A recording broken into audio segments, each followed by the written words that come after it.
kita akan mulai kuliah salah satu mesin listrik berupa transformator.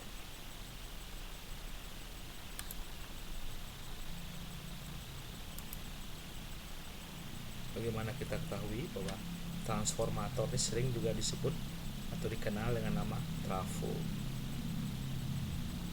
Trafo yaitu suatu peralatan listrik atau alat listrik yang dapat mengubah energi atau daya listrik dari satu rangkaian ke rangkaian lain dengan frekuensi yang sama, daya yang sama, dan tegangan yang berbeda.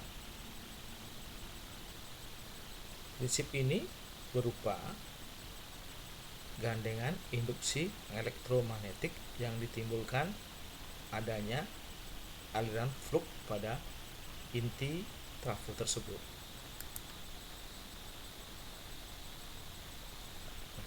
Pada penggunaan trafo dikelompokkan menjadi trafo daya. Ini biasanya trafo daya ini ditempatkan di gardu-gardu induk. Trafo distribusi itu biasanya ditempatkan dekat dengan pelanggan. Seperti contoh trafo distribusi di pinggir jalan, dan adanya trafo pengukuran berupa trafo arus dan trafo tegangan. Nah, sini Anda bisa lihat trafo. Untuk trafo satu fasa terdapat dua lilitan. Ini namanya lilitan primer, ini namanya lilitan sekunder. Supply-nya sebut ini tegangan supply-nya primer. Di sini akan menimbulkan GGL induksi, dan menimbulkan tegangan output. Secara umum begini ya. Simpulkan, ada lilitan di sisi primer, maka pada batang tembaga yang terlalu sini dia akan mengalirkan flux. Nah, flux yang ditimbulkan di lilitan ini akan mengalir di inti besi yang terdiri dari metal yang bersifat ferromagnetik. Nah, GGL induksi yang disebabkan oleh adanya flux tadi itu jumlah lilitan dikalikan dengan perubahan flux dalam satu satuan waktu.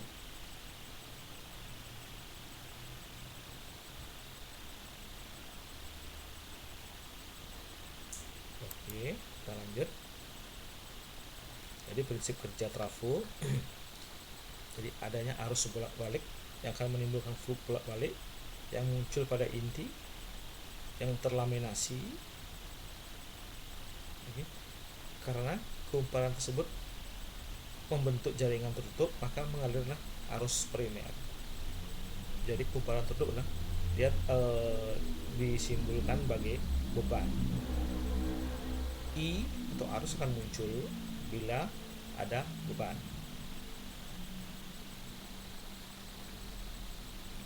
Maka saya bilang tadi, adanya flux kumparan primer akan menyebabkan magnetisasi di inti, dan flux yang ada di inti akan menembus batang tembaga yang ada kumparan sekunder, maka akan timbullah GGL induksi yang di sisi sekundernya, sehingga GGL ini akan menimbulkan tegangan dan bisa mentransfer energi yang akan ditransfer dari sisi primer. Sini ini trafo. Oke. Rangkaian ini sisi primer, ini sisi sekunder. Begitu ada tegangan, maka akan mengalir arus magnetisasi I0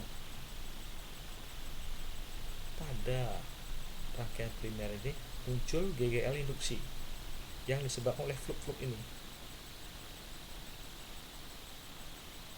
Flux ini akan menembus lilitan sekunder yang memunculkan di sini GGL induksi juga, yang besarnya sama dengan yang ada di primer.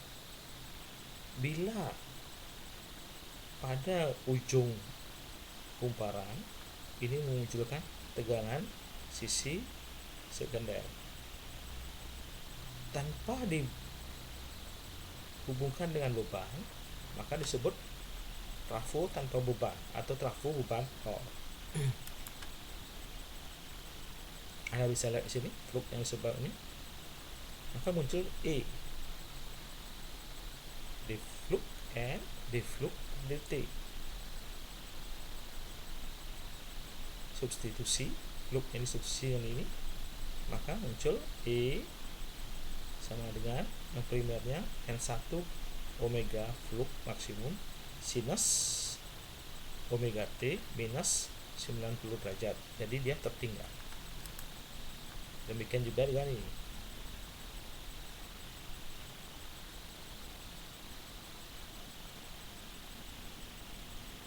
Oke.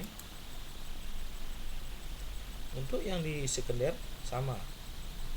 Jadi trafo itu dia akan mengalirkan daya listrik yang sama besar dengan frekuensi yang tetap, hanya tegangan yang berbeda sesuai dengan perbedaan kumparan atau lilitan. Oke. E1 GGL induksi, E2 GGL induksi sekunder, N1 jumlah lilitan pada sisi sekunder, N1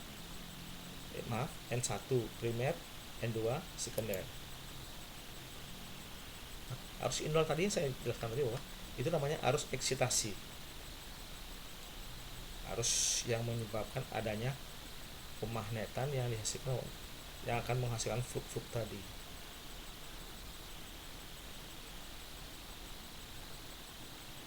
Nah, komponen arus ini menyatakan daya yang hilang akibat adanya rugi histeresis dan arus putar atau arus eddy.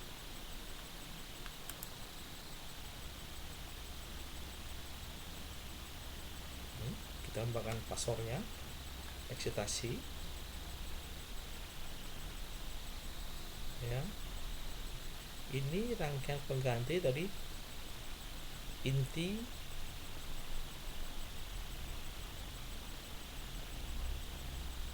ini lilitan suatu kawat, dia akan mempunyai R, X.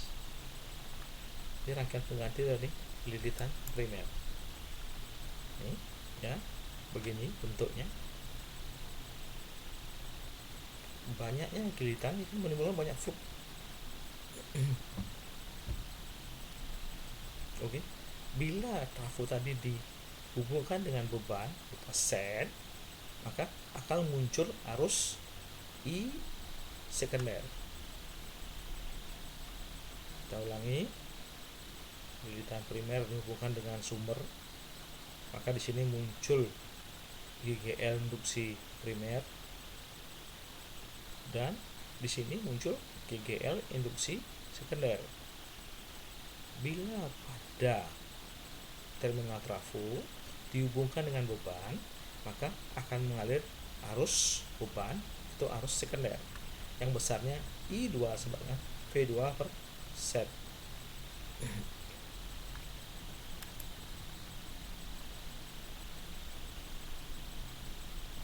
Dimana I2 kembali I2 biasanya dia ada I0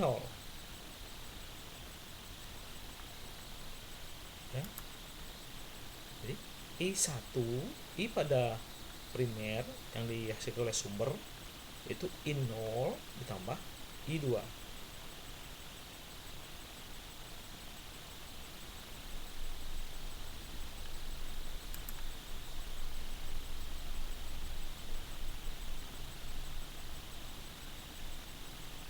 Untuk menjaga agar flux tetap tidak berubah sebesar GGM yang dihasilkan, maka berlaku hubungan N1I M sama dengan N1I1 minus N2I2.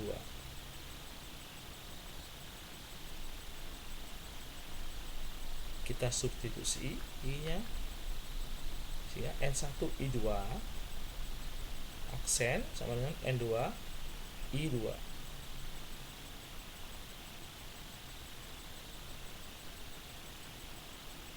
Karena I magnetisasi dianggap kecil, maka I2 aksen sama dengan I1. Jadi N1 kali I1 sama dengan N2 kali I2. Maka didapatlah perbandingan trafo. Ini sering digunakan di trafo daya maupun trafo pengukuran. Oke. Sekarang kita lihat rangkaian ekuivalen trafo. Trafo ini juga sering disamakan dengan rangkaian ekuivalen motor arus tak serempak atau motor induksi. Oke, ini sumber tegangan, sumbernya ya, ini lilitan 1. Oke, ini rangkaian inti ya, dan ini lilitan 2. Ini set, itu berupa beban. Lilitan 1 rangkaian pengganti inti berupa inti besi, dan lilitan 2.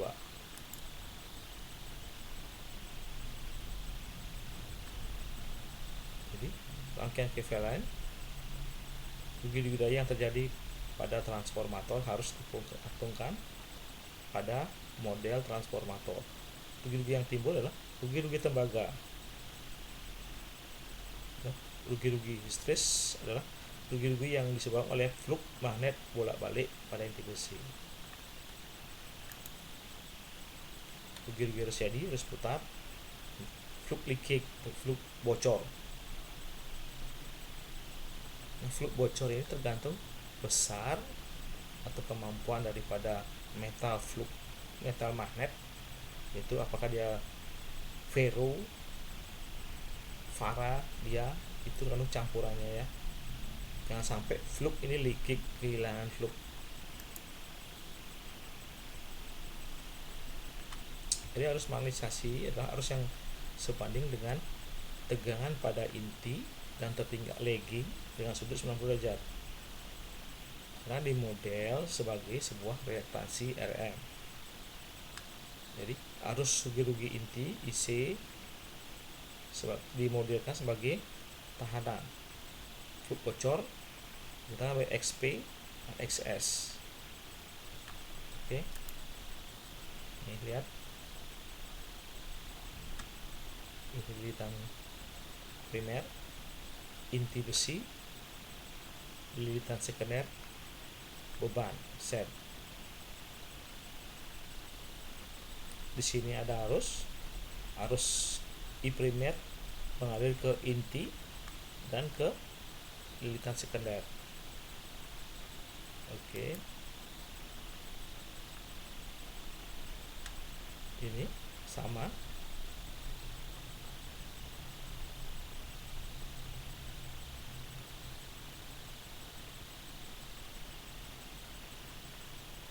Anda lihat di sini. Nah, ini ada IS dikali A. Ya. Ini ada arus mengalir IS per A. A tadi apa? Perbandingan hamparan. Ini RP IS per A kuadrat, XP IS per kuadrat, ini IS. Oke, terus lanjut. Nah, sehingga VP sama dengan ET, yaitu GGL induksi yang timbul pada sisi primer ditambah tegangan yang timbul di primer, dan ini di XP di sisi inti trafo. Jadi E sekunder I VS IRS RS. Jadi tegangan di sisi terminal trafo ini di lilitan, ini di beban, sehingga sama nanti ya. Sehingga kalau dijabarkan maka EP sama dengan A ini PS IRS dan ini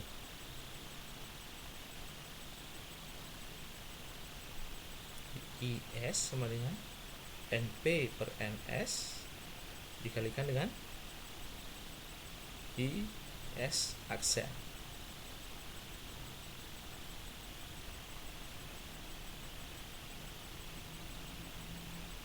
Oke. Maka E primer sama dengan perbandingan tadi sama ya, perbandingan A kuadrat kalikan ini A kuadrat IS IXS. Ini ada R dan X ya. Dengan tegangan yang muncul di tegangan sumber berupa ini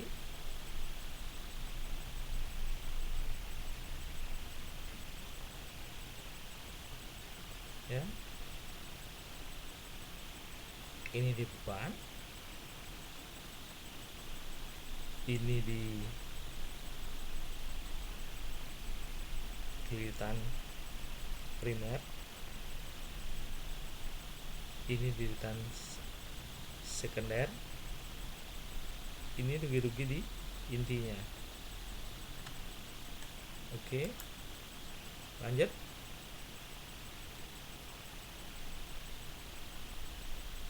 Persamaan mengandung penuh bahwa parameter rangkaian sekunder dinyatakan dalam harga rangkaian ekuivalen primer.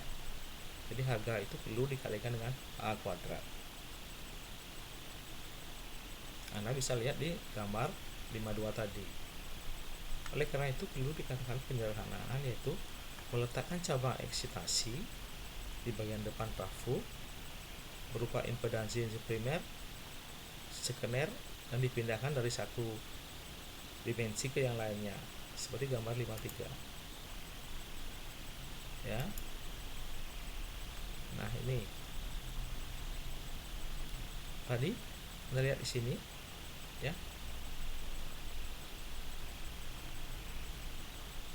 di sini tadi kan ada VP, di sini ada I, ada RP, XP. Ini inti ya, ini R sekundernya, ini R X sekundernya, ditambahkan set. Jadi kalau dia transformasi dari rangkaian primer, nah begini jadinya dia.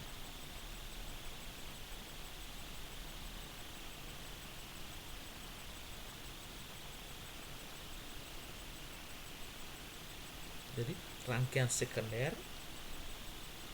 ya, yang dinyatakan dalam rangkaian primer. Oke, ini rangkaian sekunder ini ya, IP yang masuk tadi yang awal ini berupa inti besi, rangkaian ekuivalen yang primer, X ekuivalen yang primer, setnya tetap ini harusnya IS per A, dimana rangkaian ekuivalen primer R nya RP plus A kuadrat RS, rangkaian X nya XP plus A kuadrat XS. Paham? Jadi Kita ulangi. Jadi rangkaian primer dilihat dari rangkaian sekunder, sekunder dilihat dari rangkaian primer. Jadi rangkaian sekunder ini dinyatakan dalam rangkaian primer. Ya, I masuk yang menyebabkan tadi ya. Di sini ada inti, ini diganti dengan rangkaian ekuivalen primer. Nah, harus mengalir ES per A. Oke.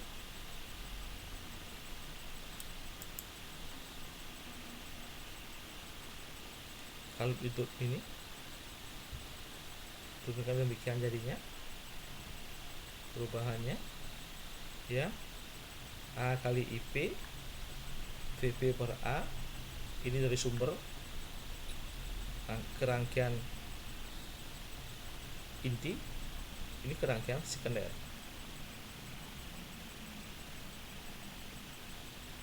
Jadi rangkaian primer yang dinyatakan dalam rangkaian sekunder.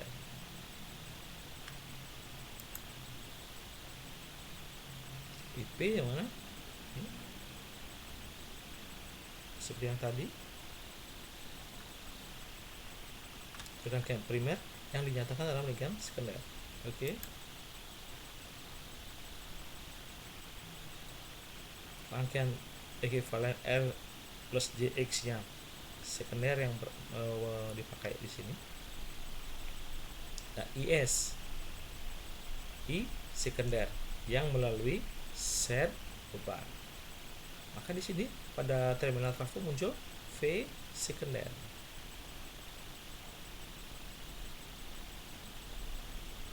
Karena GGL induksi yang ada di sini di rangkaian sekunder akan sama dengan VS akan sama dengan V beban.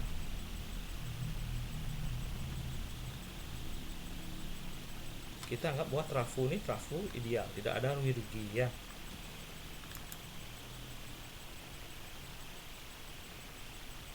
Nah, sumber nih lihat ya, rugi-rugi dan efisiensi trafo ada sumber ke rangkaian kumparan primer itu muncul rugi-rugi tembaga masuk ke inti besi, sini timbul rugi-rugi besi berupa rugi histeresis ya, sesuai dengan kurva BH dan arus putar di sana ada masuk ke rangkaian kumparan sekunder rugi-rugi juga kan, ada terminal outputnya. Kalau di sini V pada kumparan ini E ini ada di intinya, munculnya E dan terminal output V sekunder. Rugi-rugi tembaga bisa dihitung dengan I kuadrat kali R. R ini adalah besarnya tembaga, R tembaga yang digunakan saat di lilitan transformator. Rugi-rugi besi ini ada jadi di kurva BH ya. Nanti ada di mata kuliah medan elektromagnetik. Itu di sana jelaskan. Kita di sini di rangkaian trafo tidak akan menjelaskan bagaimana kita menentukan besar B maksimum atau magnet maksimum dari yang disebabkan oleh fluk tadi. Jadi rugi-rugi inti besi adalah ini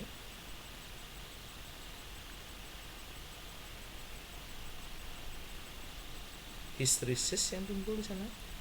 Ini rugi-rugi besi nanti ya, P inti rugi-rugi histeresis dan rugi-rugi arus eddy, besarnya itu watt.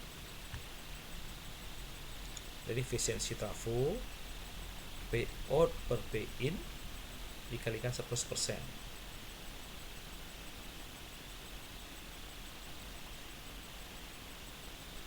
payout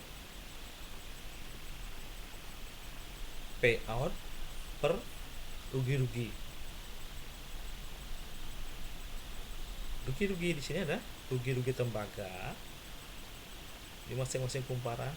Rugi-rugi inti besi berupa hysteresis dan arus eddy.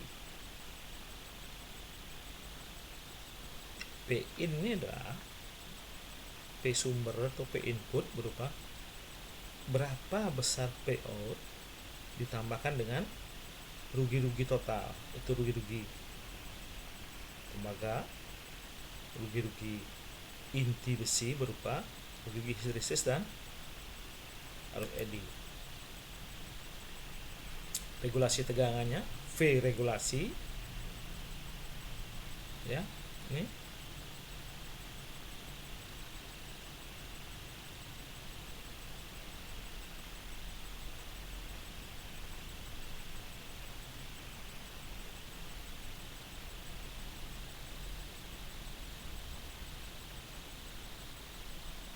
dikalikan dengan 100%.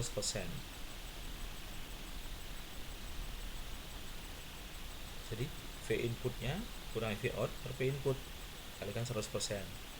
Untuk regulasi tegangan yang diizinkan di transformator, ya.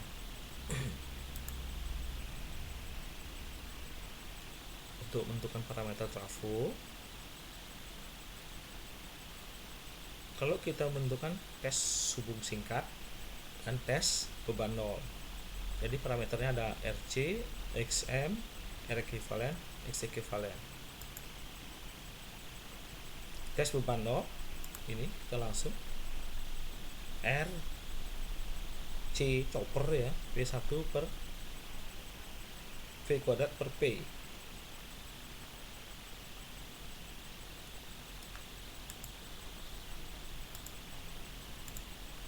Ini bisa dilihat di sini. Anda lihat sini. Ini namanya tes beban nol. Tidak terhubung dengan beban. Sumber di sini ada wattmeter. Untuk menentukan P, V dan besar arus yang lewat. Tes hubung singkat akan menentukan RCM, XCM tadi. Ini, ya, hubung singkat ini di short, bagian sekunder itu di short, sehingga kandung itu dikit arus tegangannya harus paralel, ya, dengan ini terminalnya harus seri dengan yang akan kita ukur dan adanya wattmeter. R ekivalen sama dengan P hubung singkat per I hubung singkat kuadrat. P per I kuadrat. P hubung singkat per I hubung singkat. Karena tadi bisa diukur berapa I yang lewat dan berapa P yang ada di sana. Jadi ini, setelah kita tahu ini R, maka kita akan menentukan R plus X nya dia. R sudah kita ketahui, Z sudah kita ketahui, maka X akar dari Z kuadrat minus R kuadrat, atau Z kuadrat sama dengan X kuadrat plus R kuadrat, atau kita balik R kuadrat plus X kuadrat, ya. Ini disebut impedansi. Z nya ini impedansi ekivalen, R resistansi ekivalen, X reaktansi ekivalen. Oke, kita ambil contoh biar tidak terlalu bingung, terlalu banyak rumus, ya. Contoh trafo satu fasa 15 kVA berupa trafo step down dari 2400 volt ke 240 volt dengan frekuensi 50 Hz.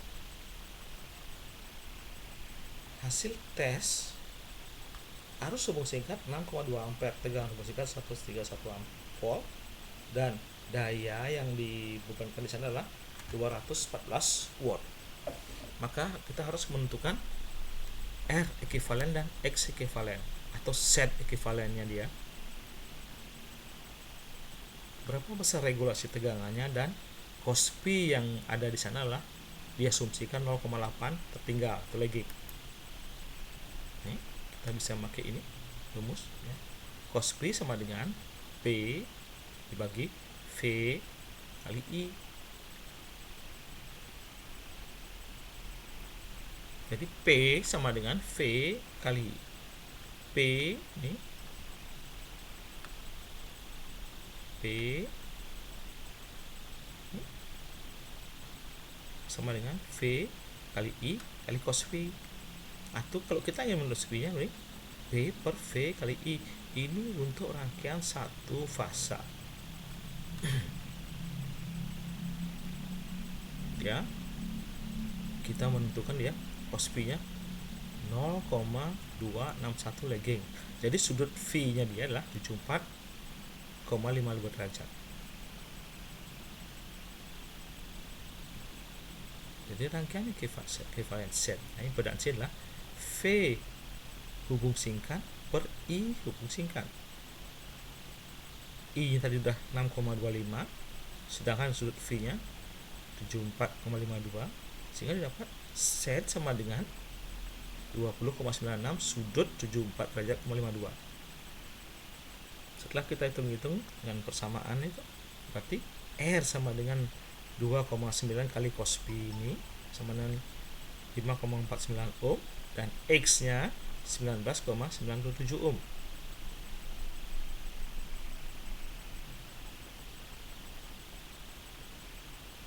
Bisa Anda lihat di sini pelan-pelan ya. Ini V131, sudutnya 0 derajat. Ini sudutnya lagging ya. Kalau kita sudah ketemu Z, maka jadi R sama dengan Z kali cos V, X sama dengan Z kali sin V. Sin V langsung masuk, cos V langsung akan temukan. Sekarang regulasi tegangan.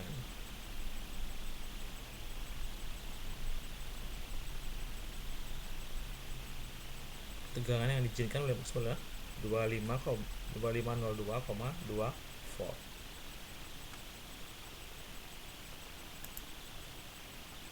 Ini